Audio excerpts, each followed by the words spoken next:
अस्सलाम वालेकुम guys, welcome back to my YouTube channel. आज हम स्टार्ट करते हैं तहज्जुद की नमाज से। यहाँ पे मैंने नमाज पढ़ ली थी और किचन में हमारे सबसे पहला जो काम होता है वो होता है दूध बॉईल करने का। और ये कर रही थी मेरे सिस्टर इन लॉ। और अभी इस दूध की क्या कहानी थी वो आपको अपनी वॉइस में सुनाएंगी। हाय गाइस, हम आपको आज बताएंगे कि दूध कैसे डालते हैं। गाइस, ये हम लोगों ने फ्रीज़र में रखा था क्योंकि हम नीचे नहीं रख सकते, गर्मी है। आप जैसे जानते हैं कि दूध ख़राब हो जाएगा। और इस दूध डालने के तरीके से मैं आपको एक चीज़ और समझाती हूँ कि अगर आपको कोई नखरे दिखाए या आपकी बात ना माने तो आप शापर की तरह उसको फाड़ के उसके सत्यानाश करके उसको इसी तरह फेंक दें। तो गाइज आपने सुन लिया होगा, ऐसी बातें बड़े अपने मुंह से बोले तो अच्छा लगता है। और यहाँ पे रात को मेरी मदर इन लॉ ने अपने प्यारे प्यारे हाथों से साग बनाया था, जो मुझे साग बहुत बहुत पसंद है, लेकिन मैंने अभी तक नहीं खाया। अभी मुझे यहाँ पे देख के याद आया, अभी मैं जाके रोटी में रोट के खाती हूँ उसमें। गाइज इनको हो रहा है कि हमने भेजा भी नहीं है क्योंकि ये रह गया था। तो यहाँ पे मैं आ गई थी क्योंकि आज हमने रात को किचन नहीं साफ़ किया था। मेरी बहुत तबीयत ख़राब थी, मेरी सिस्टर इन लॉ की भी तबीयत ख़राब थी, तो हमने बर्तन नहीं धोए थे। तो फिर वो बर्तन धो रही थी तो उन्होंने कहा मेरे हाथ में दर्द हो रहा है। मैंने कहा चलें छोड़ दें, मैं धो देती हूँ, कोई बात नहीं। और फिर मैं यहाँ पे ये दिखा रही थी, कहती हैं ये देखो पता नहीं इनको क्या लगा है।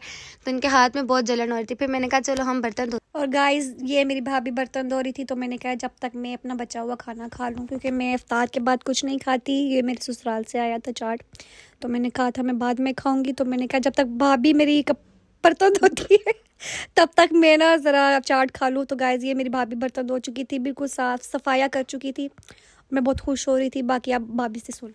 तो यहाँ पे फिर हम चाय बन चुकी थी क्योंकि हम लोग सबसे पहले चाय और दूध बॉईल कर देते, क्योंकि लास्ट में हमारी गैस जो है, हमारी गैस की जो गैस है वो पाकिस्तानी हुकूमत की तरफ से गैस आती है, वो चली गई थी। और यहाँ पे मेरे से चाय गिर चुकी थी और मैं अपनी मदर इन लॉ के डर से उसको साफ़ कर रही थी। लेकिन मेरी सिस्टर इन लॉ उस टाइम में बच जाती हूँ, लेकिन जब ये व्लॉग अपलोड होता है वो देखती है ना, फिर मेरी बहुत मौज होती है। और ये चाट को छोड़ ही नहीं रही थी। मैं कह रही थी या गट्ठा खा लें या छोड़ दें। और यहाँ पे हम लोग की साफ़ कर रहे थे, वो मुझे कह रही थी ऐसे साफ़ कर, ऐसे करो। मैंने कहा बहन ये फिर गंदा ही होगा, जब हमारी सैरी कंप्लीट हो जाएगी तभी मैं सिर्फ साफ़ कर रही हूँ कि नज़र ना आए कि चाय गिरी थी। लेकिन ये है जो मेरा पीछे इंजॉय, ये बार बार मैं नाखून मारी थी। फिर मैंने चूल्हा ऑन किया और ये नाखून मार के कहती है ऐसे साफ़ करो साफ़ कर। मैंने कहा छोड़ दे। गाइस इनको PCOD है, ये उसकी मरीज़ है। इनको अगर कोई नुक्ता भी टेढ़ा नज़र आ रहा होगा नहीं, जब तक उसको सीधा नहीं करेंगे इनका माइंड फ्रेश नहीं होगा। जी गाइस, सबको ऐसा होना चाहिए। बंदे को सफाई नफ्स ईमान है, सफाई रखनी चाहिए। और मैं उसको समझा रही थी, सिखा रही थी ऐसे साफ कर दिया गाइस। और और गाइस मेरी सिस्टर इन लॉ ने इस बेचारे को पोटी करते हुए भी नहीं छोड़ा। इसका वो क्लिप भी ले हुई है। यहाँ पे हमने नया चूल्हा लिया था क्योंकि वो एक था और उस समय बहुत मुश्किल होती थी चाय बनाने में, फिर दूध बॉईल करते थे, फिर रोटियां बनती थी, सालन गर्म करने में हमें बहुत ही मुश्किल होती थी। और ये यहाँ पे सब कुछ गिराए ना। देखे ये उस दिन फर्स्ट व्लॉग में प्याज की मिसालें दे रही थी, अब प्याज को ही गिरा रही हैं। ये कहती है मेरे से ऊपर कोई भी नहीं है। तो फिर इसीलिए हमने नया चूल्हा लिया, उसको लगा लिया था। और फिर यहाँ पे मैं रोटियां बना रही थी, लेकिन वैसे मैं रोटियां सही बनाती हूँ, लेकिन कैमरे के आगे पता नहीं मुझे क्या हो गया था और ये यहाँ पे मुझे तंग करती शायद इस वजह से। फिर यहाँ पे ये हमारा बेटा आ गया था। गाइस, ये मेरा बेटा है, मेरा पालशा बेबी है। ये उदास हो रहा था, इसको बाहर जाना था, लेकिन ये मैं तंग कर रहा था बार बार कि मुझे बाहर लेके जाओ। और जो ये लोग कमेंट्स करते हैं ओ कि अब खुद कर लिया करो काम, जो मेरी भाभी भी काम करती है गाइस। ऐसी वैसी कोई बात नहीं है, कभी वो करती है कभी मैं करती हूँ। ज़्यादा मैं करती हूँ, बस वो व्लॉग बनाती है। ये मैं उसको रोटी सेकना सिखा रही थी। गाइस ये रोटी मैंने बना के डाल दी थी यहाँ पे और ये सेक रही थी, क्योंकि मैं रोटियाँ माशाल्लाह से बहुत प्यारी गोल बना लेती हूँ। जब मैं अकेली हूँ मैं सेक भी लेती हूँ, लेकिन पता नहीं मुझे क्या हो जाता है। यहाँ पे मेरी सिस्टर इन लॉ ने इसको जला दिया था। और जब गैस ना हो तो गाइस आपको पता है रोटियों में कुछ ना कुछ तो गड़बड़ होती ही रहती है। तो गाइस फिर आज टाइगर ने बाहर सहन में ही पोछी कर दी थी, क्योंकि ये अपनी वॉशरूम में करता, लेकिन इसको पता नहीं क्या हो गया था। ये बहुत ही नॉनसेंस हो गया, इसको तमीज़ ही नहीं रही। क्योंकि मैंने कहा तुम फेमस सेलिब्रिटी होगी, उसका मतलब ये तुम सुस्त हो जाओ कि तुम सहन में ही फ़र्ज अदा कर दो। ये वाला अस्तगफिरुल्लाह। तो ये यहाँ पे मासूमों की तरह देख रहे गाइस, जिसकी आंखों में लाइट जल रही है।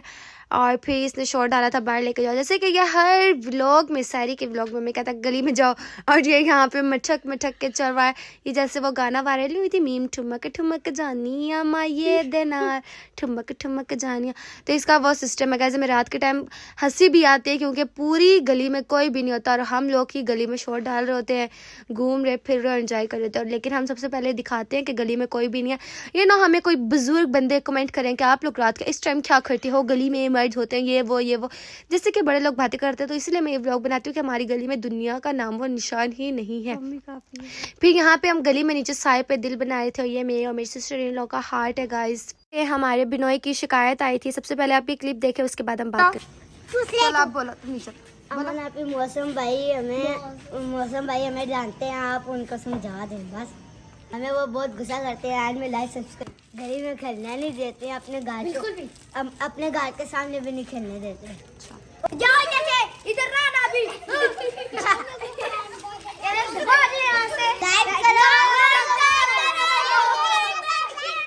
Bye bye. तो ये हमारे बिनोई की शिकायत आई थी। अगर आप हमारा व्लॉग देख रहे हैं भाई तो प्लीज़ बच्चों को नहीं डांटा करें, उन्हें खेलने दिया करें। वो छोटे छोटे से मासूम मासूम प्यारे प्यारे से बच्चे जो आपकी वाइफ को शिकायत लगाने आए थे कि हमें भाई नहीं खेलने देते गली में, वो हमें बहुत गुस्सा करते हैं। और गाइस ये बहुत क्यूट क्यूट है। अभी आधे बच्चे हमारी गली के बहुत ज़्यादा बच्चे हैं, लेकिन माशाल्लाह से ये छोटे आए थे जो सिर्फ शिकायत लगाने के लिए आए थे। चले फिर हम आते सारी की तरफ, फिर हम यहाँ बैठ के वेट करते क्योंकि हमने अपनी सारी कंप्लीट कर ली थी और सिर्फ हमारे हस्बैंड का वेट हो रहा था, वो कब आएंगे और हम लोग सारी करेंगे। फिर यहाँ पे हम दोनों बैठ के बस वेट ही करते। इतने में बाइक की आवाज़ आई और वो आ चुके थे। फिर मैं ठुमक ठुमक के बाहर गई। फिर मैंने दरवाज़ा खोलने के लिए ही गई थी गाइस, क्योंकि जारी बात दरवाज़ा खोलूँगी तो वो अंदर आएंगे ना। फिर मैंने जल्दी जल्दी से दरवाज़ा खोला और आज फर्स्ट टाइम मेरी कुंडी इतनी स्पीडों में खुली है। शायद आप लोगों ने पिछले व्लॉग में मेरे लिए दुआ की थी। फिर ये मेरे हस्बैंड आ चुके थे, फिर मैंने कुंडी लगाई और लेकिन खुलने का तो ये आसान हो चुका, लेकिन इसको बंद करना अभी भी बहुत ही मुश्किल है। तो फिर मैंने कुंडी लगा ही ली बहुत मुश्किल से। फिर ये दूसरा जो दरवाज़ा है मैं इसको भी कुंडी लगा देती हूँ, क्योंकि मेरे मामू इन लॉ आते हैं और वो इसको हाफ कुंडी लगाते हैं। और मैंने कहा कभी ना कभी कोई छोड़ आ गया ना तो उसकी किस्मत ख़राब होगी जो वो इधर आ जाएगा, क्योंकि वो बच के तो वापस जाएगा ही नहीं। तो इसीलिए उस बेचारे को बचाने के लिए मैं पूरी कुंडी लगा लेती हूँ। यहाँ पे हम बाइक के ऊपर कपड़ा रखते हैं क्योंकि टाइगर सीट फाड़ देता है। फिर यहाँ से मेरी चीज़ें उतारी, हमने साइड बना ली थी लेकिन मेरे हस्बैंड भी ले आए थे तो फिर हमने जल्दी जल्दी से उतारी। फिर मैं किचन में आई, मैंने सबसे पहले लाइट ऑन की। फिर क्योंकि बहुत टाइम थोड़ा रह गया था, 20 मिनट थे हमारे पास सिर्फ सैरी करने के लिए। फिर हमने जल्दी जल्दी से डाला और फिर खाना स्टार्ट कर दिया था। ये साग था मेरी मदर इन लॉ के हैंड्स का और मुझे मलाई खाना बहुत पसंद है, जैसे कि आपने अगर पिछले व्लॉग देखे होंगे तो आपको पता होगा। फिर हमने वो खाई और सैरी करना स्टार्ट की। Sorry guys. फिर यहाँ पे मैं इन लोगों को कह रही थी गाइस, यहाँ पे मेरी सिस्टर इन लॉ ने एक ऐसा कारनामा सर अंजाम दिया था जिसकी वजह से मेरी हंसी ही नहीं रुक रही थी। और यहाँ पे टाइगर पता नहीं। और फिर हमने फजर की नमाज़ पढ़ी। तो चलें जी, मिलते हैं नेक्स्ट व्लॉग में। मेरे चैनल को लाइक सब्सक्राइब कमेंट करना बिल्कुल भी नहीं भूलेगा। अल्लाह हाफिज़।